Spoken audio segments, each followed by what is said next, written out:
hear us in 3, 2, 1. Hello, everybody. We're back.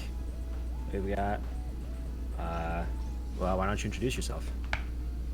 I'm Eddie. I'll be running Supernova, and with me I have Nambo, who created the pack. Hello there. Supernova is hard. Yeah. So this is a very difficult monkey ball ROM hack. It was released about a year and a half ago, and there are a lot of the pack partly takes inspiration from 651 World 10, which is 651 is really well known for how hard its World 10 is, and this pack does use a lot of the ideas from that pack. Also has a lot of different this newer ideas that have not been seen before in Kaiser levels. Nambo? Yeah, that's basically the kind of introduction. We can talk more about it once we get into the run, but if you want to count down the timer, go. Alright, I'll start when I press yes, or the timer should start when I press yes. So, 3, 2, 1, go. Alright, so, whoops. I usually don't, okay, whatever, I'm starting with the stage. I plan to start something different. Okay, so, as you can see, thin cylinder. This stage is quite hard. It's basically like a super buffed version of Crank from 651, if people are familiar with that. To get an idea of like the scale of the difficulty of this pack, currently only 4 people have beaten all 10 stages. I'll be running 9 of the 10. And there's a 5th person who has 9 out of 10 clears. Oh, nice. Okay, that's really good. Yeah. Like, that stage is the least consistent stage I play, and it is very easy to mind block. That is like, so good. Yeah. Oh my god. So yeah, we understated a little bit the difficulty at the very beginning there. This is the hardest monkey ball pack that currently exists as like a public release. There's like some harder individual stages that kind of float around the community, but these are the hardest of like release stages that are in like a kind of package deal. Boy. I was extremely scuffed. And yeah.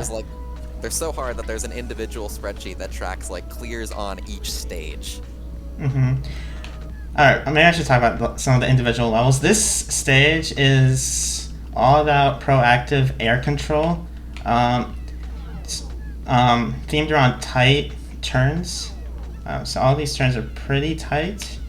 So this is a really scuffed attempt. Oh my god. Oh my god, yeah. No, that was never gonna work. But yeah, it's mostly this kind. At least this level is mostly proactive. You can react a bit with smaller adjustments, but it's very it's pretty strict with how well you need to keep your speed through it. Yeah, when we say proactive air control, what we mean is like you have to speed up before you actually need the speed, essentially, and then slow down before you actually need to be stopped. And so a lot of it is like pulling really far forward to hit the wall as fast as you can, pulling away from the wall at the moment you hit it so you end up back towards the portal as quickly as possible, and then slowing down before the portal so that you can take these turns around the corners. It's all this like dance of forward and backward speed, and also managing your side-to-side position to make sure you don't hit the side of the walls and you're trying to make these tight turns. And the end has this kind of obnoxious goal angle. Whoa! I kind of cheated death there, but okay. Nice. Alright, this stage. The party ball is notorious in this game for being a complete troll. Alright, stage. Themed around these launches from these loops, and this stage is very can be very unpredictable at times with the situations you can be put in, because if you can see how I'm like kind of bouncing going back on this loop here to get more speed to go forward, like sometimes you will get really unpredictable bounces, and it is really difficult to control in some situations. Most of the time, it's like you can improv your way and like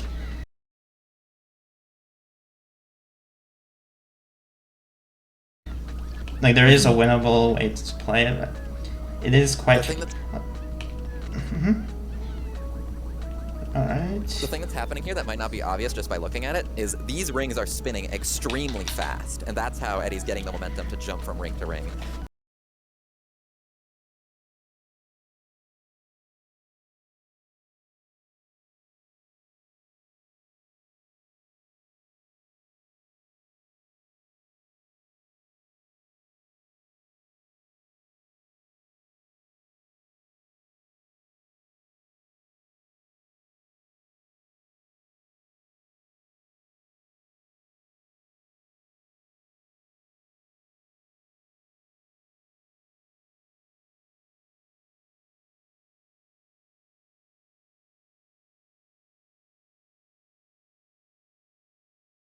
All right, everybody. So some technical difficulties. Looks like Eddie might have had a computer crash. So we're gonna pause the timer. Just gonna play some tunes again, and we're gonna wait for him to get back.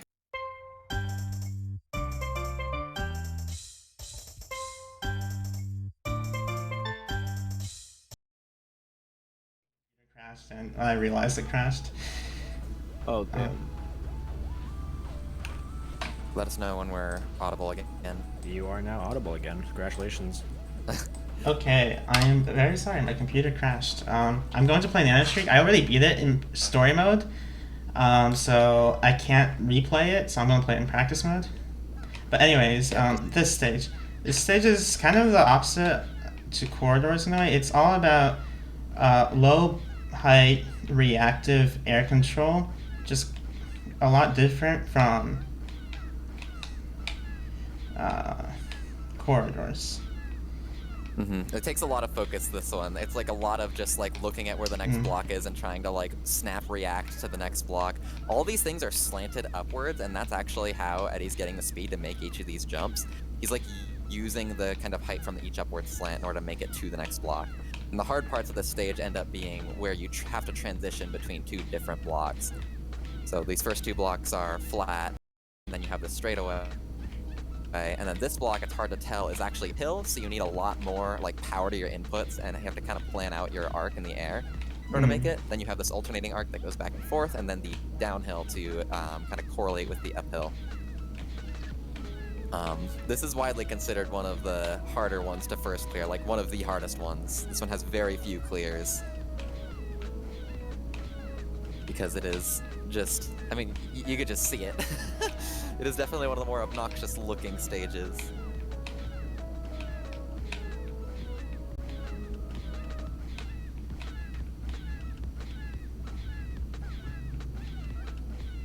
One little funny story about the kind of creation of the pack as well. Okay. The walls exist on that stage. The walls exist on that stage to prevent you from being able to get hit by the blocks as they're transitioning to make their loop in the cycle to go from front to back. So that's why the walls are there. They're not even to prevent you from going through anything. Alright, this stage. This is the camera control stage of the pack.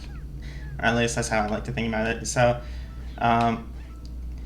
the way to play this stage that might not be apparent is really focusing on properly turning your camera on turns like that, especially like going up high on the tail of the P's. That's really important to making the jumps doable. And outside of like speedrun / deathless consistency on this stage, there's also an element of puzzle to completing it for the first time, where the stage is just a bunch of spinning P's. Like, there's absolutely no direction given at the start of the level, and it's kind of, you have to figure out what movement loop gets you through to the top here onto the sad face where the goal is. Alright, so there's some wire stages in the pack, but this is like the wire stage. This is basically I like just to do all 3 in a row. There's 3 wire stages. But yeah, this is widely considered to be the hardest stage. Every single person who's beat this stage has also beat the rest of the pack. There's like, and that can't be said about any of the other stages. So this is definitely widely seen as the hardest one. It's all about like basically keeping control on these slanted wires that are moving against you. And because of the fact that they're moving against you and they're all slanted, you kind of have to work against these unique, different slants that are pulling the ball in different directions all the time. And doing like these tight and then wide, tight, wide turns also makes it quite difficult. I will say though that this stage is, although it's one of the harder ones to first clear, it's like depending on your skill set, levers, this or Nanostreak are like the hardest to first clear. This is of the three the most consistent. It gets the most consistent. I guess I say and been talking a bit about consistency. That's because I've been trying to do 9 stages deathless for a bit now. So I'm pretty familiar with how consistent each stage gets. Oh my god, as I say that. One thing that's also like a thing on this stage is because the wires are moving against you, there's definitely a game of chicken kind of being played with going fast versus playing more stage, because the faster you go, the more stage you end up playing, or the faster you go, the less stage you end up playing. You literally have to do more turns on the wires if you play it slower. But for consistency, what Eddie's found is that doing the wires slower, like the trade-off of having the kind of stability of being able to hold soft inputs on these wires and kind of react to your position instead of being more proactive with full inputs, makes it a lot more consistent, even though you have to play more stage.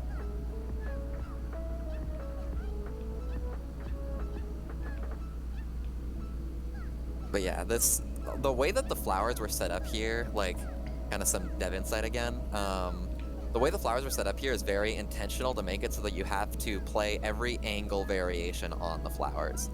So there's some spots where you're going downhill, some spots where you're going side hill to the left, side hill to the right, and there's some spots where you're at the top of the hill and you're kind of traveling uphill.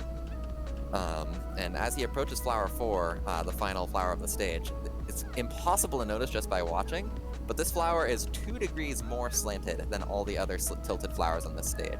Which you may be thinking, 2 degrees, that sounds like nothing. You know, 2 degrees is such a small amount, but you can feel it. It is significantly more input than you would need on the other wires in order to go uphill. And this is one of the ones where you have to go uphill to reach the goal.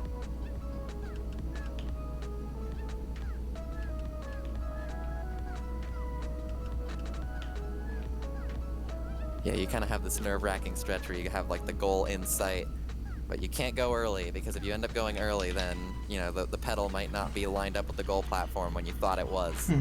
But there you go, nice! And now, second of the 2 wire stages.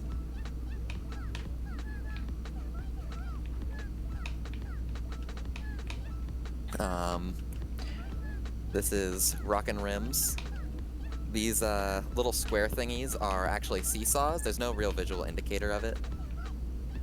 But when you stand on one side, it kind of tilts downhill. And so the whole idea of them being this upward staircase is that you have to go to the outside of each one to tilt it down the other direction. So it's a lot of speed conservation, or speed management. So I don't know if you're saying anything, but you cannot be heard. Yeah, yes, I was focusing a bit. Okay, you were focusing.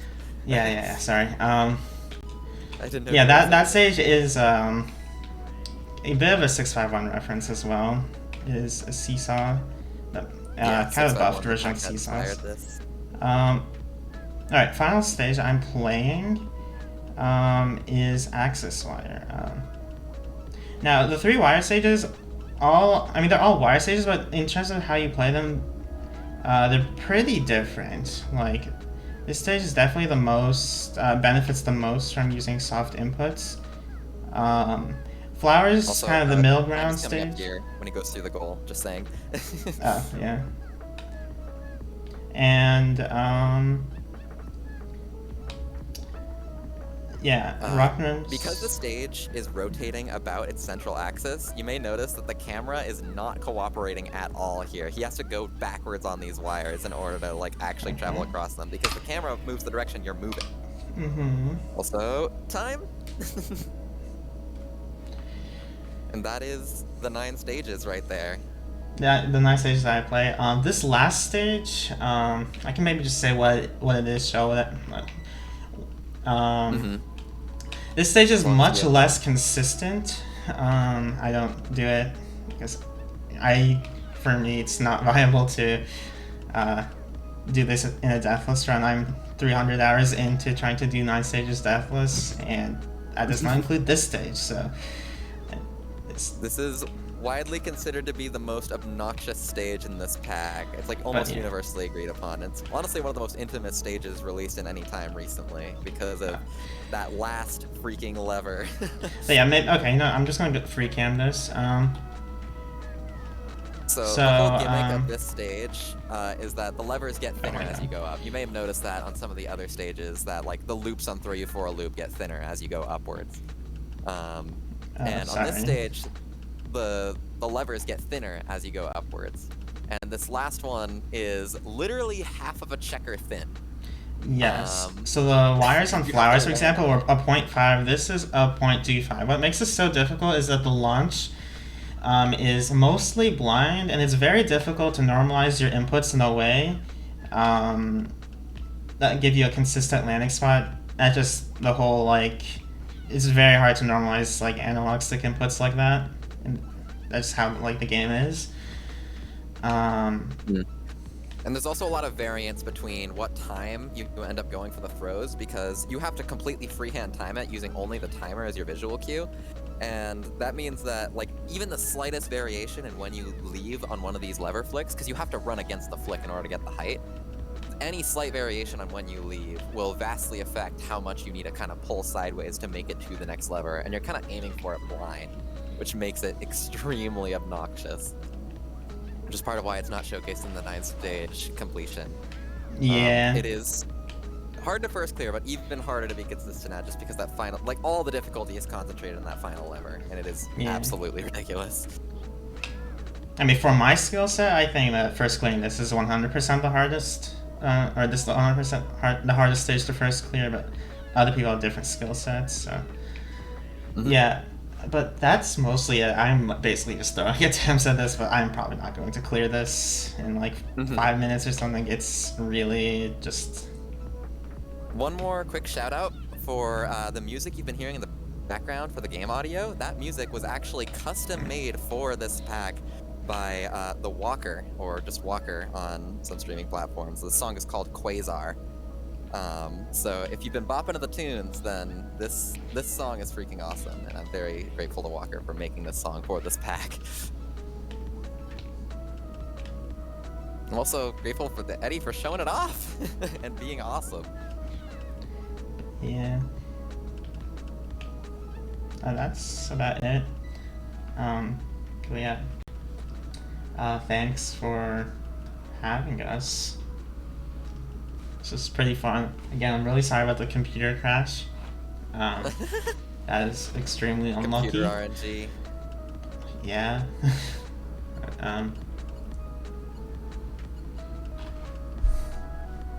Yeah. I mean, thank you for I mean, even with real life RNG, there's nothing we can do about that, but even still, that was a crazy showcase of, I mean, some of the hardest monkey ball levels any of us have ever seen, so. And you kind of crushed it. Yeah, thank you.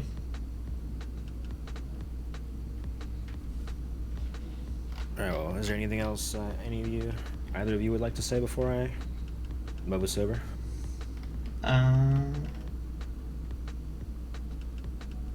Okay, I guess I'm not that much in the Celeste community, but honestly, seeing people go for crazy hard Goldens in Celeste has been an inspiration to me to like try and like do this pack deathless. So clearing this pack for the first time took me like 60 hours, and like I don't know, so there's something just really satisfying about like getting consistent at gameplay that was initially really hard to, and just seeing people like go crazy with Goldens has been an inspiration. So shoutouts to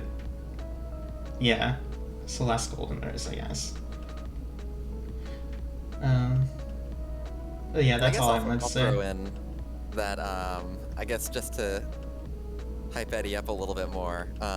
Eddie has been going for like just like deathless on this for a while, as he mentioned, and literally last night I think he got a 7 out of 9 stage run, and he plays the easiest 2 stages last, or the most consistent 2 stages last.